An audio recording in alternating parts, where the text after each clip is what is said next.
एक बार एक सरोजनी नगर गांव था। वहाँ एक छोटा सा परिवार रहता था। परिवार में केवल 2 ही सदस्य थे, शंकर और उसकी पत्नी सीमा। शंकर बोना था, पूरा गांव उसकी मजाक उड़ाया करता था।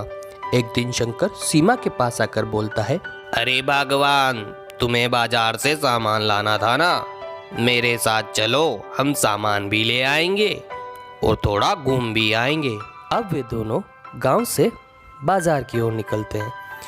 तभी कुछ लोग रास्ते में मिलते हैं। अरे शंकर भैया, पूरे गांव में तुम्हारी तारीफ हो रही है।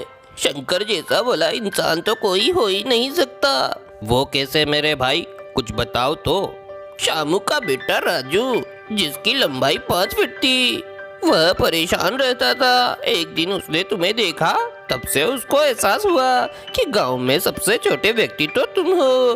तब से वह खुश रहने लगा। अरे ये तो मेरे बराबर का है, चलो ना हम छुपन छुपाई खेलते हैं। शंकर और उसकी पत्नी उदास होकर सीधे घर को लौट आते हैं।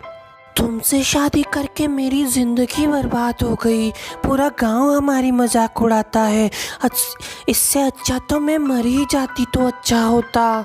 मेरी जिंदगी पूरी खराब कर दी तुम लोगों ने। इतना सब सुनकर शंकर गांव से बाहर एक तालाब के पास पानी में पैर डालकर बैठ जाता है। वह बहुत उदास रहता है। तभी वह कुछ बोलने लगता है। काश मेरी लंबाई सामान्य लोगों जैसी होती और मेरा घर भी पक्का होता। घर में खाने पीने की कोई भी परेशानी नहीं होती, तो आज मैं भी खुश होता। इतना कहने के साथ ही उसकी लंबाई बढ़ जाती है और वह खुशी खुशी अपने घर आने लगता है। तभी रास्ते में उसको लोग मिलते हैं और वो उसको देखकर चौंक जाते हैं। लेकिन शंकर उनसे बिना बोले घर की ओर आ जाता है। वह देखता है कि घर पक्का बन गया होता है। जैसे ही वह अंदर जाता है, अरे कौन हो तुम? ना पूछे अंदर कैसे आ गए? मेरे पति घर पे नहीं है, यहाँ से चले जाओ। अरे भगवान, मैं हूँ शंकर। फिर वह अपने साथ हुए सारी बातों के बारे में उसको बताता है।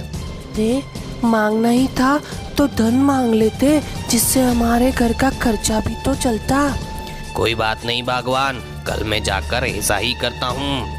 अगले दिन शंकर फिर से तालाब में जाता है और पानी में उतरकर, हे जादुई तालाब, मुझे कुछ धन दे दो ताकि मैं अपने घर का खर्चा चला सकूं। तभी वहाँ एक देवी प्रकट होती है। वत्स, यह जादू ही तालाब है। इससे तुम नी को छूकर जो भी मांगोगी तुम्हें वह मिल जाएगा। लेकिन एक शर्त है, इस तालाब से तुम दूसरों के लिए जो भी मांगोगे उसका 10 गुना तुम्हें मिलेगा। और अगर यह शर्त तुम किसी को भी बताते हो तो तुम्हारी तुरंत मृत्यु हो जाएगी। इतना कहते ही देवी वहाँ से चली जाती है। शंकर पानी में हाथ डालता है और उसे सोने के सिक्कों से भरा एक घड़ा मिल जाता है। वह लौटकर घर आ जाता है। अब शंकर गांव वालों की मदद भी करता है, उनकी समस्या भी सुनता है और वह दान दक्षिणा भी करने लग जाता है। अगले दिन शंकर पानी में उतरता है और, हे जादुई तालाब, गांव वाले कच्चे घर से परेशान हैं, कृपया उनके घर पक्के कर दो। इतना कहते ही सभी के घर पक्के हो जाते हैं और साथ के साथ शर्त के अनुसार शंकर का घर भी उसका 10 गुना हो जाता है। सारे गांव वाले अब खुश थे, लेकिन वहीं दूसरी ओर उसके पड़ोसी इस बात से नाखुश थे। पड़ोस में गणेश और उसकी पत्नी रहा करते थे। अरे तुम तो निठल्ले ही रहोगे, न जाने कहां से वो शंकर इतना अमीर हो गया। तुमसे तो कुछ होता ही नहीं। तुम चिंता न करो, कल ही इसके सारे राज पता लगाता हूँ। शंकर जब तालाब की ओर जा रहा होता है, तब गणेश उसका पीछा करता है और तालाब के वहां पहुंचकर पेड़ के पीछे छुप जाता है। शंकर जब तालाब में उतरकर अपने लिए धन मांग रहा होता है, तभी गणेश उसकी पूरी बात सुन लेता है। शंकर के जाने के बाद वह भी तालाब में उतरता है और जैसा कि उसने देखा था उसी तरह से तालाब से वह धन मांग लेता है। तभी वहां देवी प्रकट होती है और उसको सारी शर्त बताती है और उसको सोने का घड़ा मिल जाता है। वह घर आ जाता है। वह घर आकर शर्त को छोड़कर बाकी की सारी बात अपनी पत्नी को बता देता है। तुम तो बेवकूफ हो, तुम्हें तो शंकर की बर्बादी मांगनी चाहिए थी, फिर वह दोबारा तालाब से कुछ भी नहीं मांग पाता, कुछ ऐसा मांगते। लेकिन गणेश उसकी बात नहीं मानता और रात होने पर दोनों सो जाते हैं। तभी रात को गणेश की पत्नी उठकर तालाब में जाती है और कहती है, हे जादुई तालाब, शंकर के पेट टूट जाए, वह फिर से बोना हो जाए, बर्बाद हो जाए, उसके पास फूटी कोड़ी न बचे, उसका घर भी टूट जाए।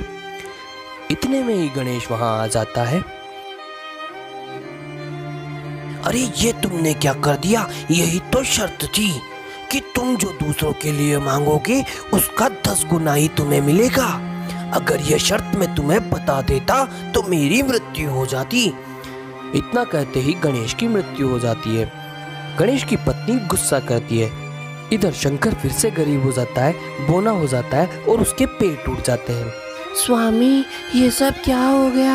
हम बर्बाद कैसे हो गए? ये सब क्या है?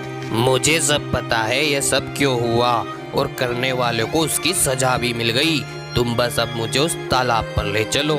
सीमा शंकर को तालाब पर ले जाती है। शंकर फिर से अपने लिए सब कुछ मांग लेता है और वह फिर से अमीर हो जाता है। इस कहानी से ये शिक्षा मिलती है कि कभी दूसरों का बुरा नहीं चाहना चाहिए, वरना तुम्हारे साथ भी वही होता है।